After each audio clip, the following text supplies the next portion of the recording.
Nakon što je u eksploziji u subotu uništen deo Kerčkog mosta, Rusija je krenula u brutalnu osvetu. Tokom noći sa subote na nedelju, u snažnom granatiranju jugoistočnog ukrajinskog grada Zaporožje, ubijeno je najmanje 12 civila, a nekoliko desetina je povređeno.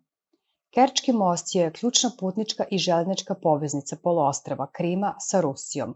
Do danas popodne Ukrajina nije direktno preuzela odgovornost za eksploziju na Krimskom mostu. No, ruski nacionalisti već traže osvetu. Potvrdio je to i Sergej Aksionov, guverner Krima, kojeg je na tu dužnost postavila Moskva. Situacija je neprijatna, ali nije fatalna, rekao je Aksionov. Naravno, emocije su proradile i postoji zdrava želja za osvetom. Ruski predsjednik Vladimir Putin u subotu je potpisao dekret o pojačanim sigurnosnim merama mosta, kao i infrastrukturi koja snabdeva Krim, električnom energijom i prirodnim gasom, pa je naredio istragu.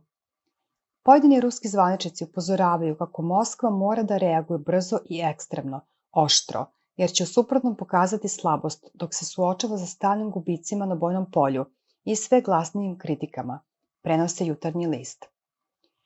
Propagandisti Kremlja i ruski vojni blogeri mesecima predlažu totalni rat, koji bi uključivao uništavanje ukrajinskih elektrana, vodovodnih i transportnih sistema koje se koriste za uvoz zapadnog naoružanja.